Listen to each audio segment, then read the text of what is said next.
Hello बच्चों, चलिए प्रश्न को पढ़ते हैं और समझते हैं। अभिकथन है हमारे पास, माना फलन f प्रतिबंध एफ एक्स एफ वाई बराबर f x plus f y plus f x y minus दो प्रत्येक x comma y belongs to r को संतुष्ट करता है तथा f दो बराबर 5 है। तब लिमिट x का मान 4 की ओर अग्रसर एफ एक्स बराबर 17। ये हमें अभिकथन दिया गया है और इसका जो कारण है वो है हमारे पास एफ एक्स बराबर एक्स की घात 2 प्लस 1 और विकल्प दिए गए हैं अ ब स द और ई और इन पांचों में से हमें सही विकल्प का चुनाव करना है। प्रश्न को हल करने से पहले हम प्रश्न के लिए मुख्य अवधारणा लिखेंगे जिसकी सहायता से हम इस प्रश्न को हल करेंगे। तो मुख्य अवधारणा में हम प्रश्न को किस तरीके से हल करेंगे उस पर विचार करने वाले हैं। तो यहाँ पर हम क्या करेंगे कि आर की सहायता से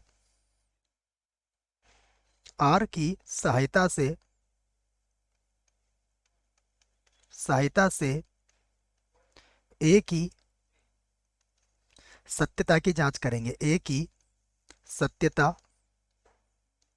की जांच हम इस प्रश्न में करेंगे। आर की सहायता से ए की सत्यता की जांच। आइए अब हम प्रश्न को हल करते हैं। तो हमें जो कारण दिया गया है पहले उसे देखते हैं। हमें यहाँ पर कारण या फिर जो आर दिया गया है वो क्या है, एफ एक्स बराबर एक्स का वर्ग प्लस 1। ये हमें आर दिया गया है। अब हम सबसे पहले इसमें देखते हैं कि यदि हम इसमें एफ एक्स का मान 2 रखते हैं तो हमें क्या प्राप्त होता है। पहले मैं इसमें एक्स बराबर 2 पर, यदि इसमें एक्स का मान 2 रखा गया तो देखिए हमें क्या मिलेगा। ये मिलेगा एफ ऑफ 2, यहाँ पर होगा 2 का वर्ग प्लस 1 अर्थात कितना हो जाएगा 5। इसे हम बना देते हैं समीकरण 1। और उसके बाद हम दूसरे पक्ष की बात करते हैं। हमें एक और कथन दिया गया है, इसे भी मैं लिख लेता हूँ। उसके बाद एफ एक्स गुणा एफ वाई, यहाँ पर है एफ एक्स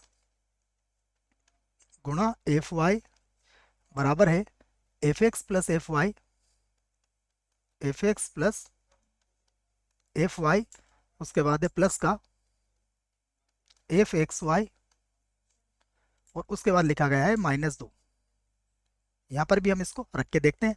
एफ एक्स के स्थान पर क्या रखेंगे हम, एफ एक्स के स्थान पर हम रखेंगे एक्स का वर्ग और प्लस 1। तो एफ ऑफ वाई के स्थान पर क्या आ जाएगा, ये हो जाएगा वाई का वर्ग प्लस 1। यहाँ पर पुनः रखेंगे एक्स का वर्ग प्लस 1, ये हो जाएगा वाई का वर्ग प्लस 1 और ये हो जाएगा एक्स का वर्ग वाई का वर्ग और प्लस 1 और माइनस है यहाँ पर 2।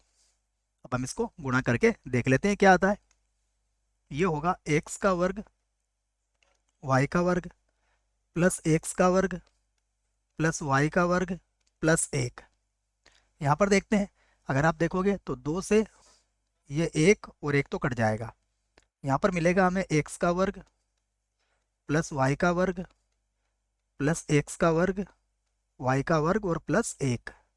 ध्यान से देखेंगे तो दोनों बराबर हैं, तो ये भी हमारे पास समीकरण नंबर 2 बन गई। उसके बाद अब सीमा की बात करते हैं। तो लिमिट एक्स का मान 4 की ओर अग्रसर एफ एक्स, यहाँ पर देखते हैं लिमिट एक्स का मान 4 की ओर अग्रसर और एफ एक्स का मान रख देंगे एक्स का वर्ग प्लस 1। तो कितना हो जाएगा, ये 4 का वर्ग प्लस 1 अर्थात ये हो जाएगा 17। अब समीकरण 1, 2 व 3 को देखिए आप। समीकरण 1, 2 व 3 से अभिकथन ए जो है ये क्या है, सत्य है। तो इसका अर्थ क्या होगा, इसका अर्थ ये होगा बच्चों कि ए सत्य है। किसकी सहायता से, आर की सहायता से। तो अब हम यहाँ पर चलते हैं विकल्प की तरफ। तो ए और आर दोनों सत्य हैं और आर हमने क्या कहा है, आर ए की सही व्याख्या है। तो आर की सहायता से हमने ए को सत्यापित किया है, अर्थात इसके लिए हमारा उत्तर क्या हो जाएगा, विकल्प अ हमारा उत्तर हो जाएगा। बाकी विकल्प हमारे स्वतः ही गलत हो जाएंगे बच्चों। आशा करता हूँ आपको इस प्रश्न का उत्तर समझ में आया होगा। धन्यवाद।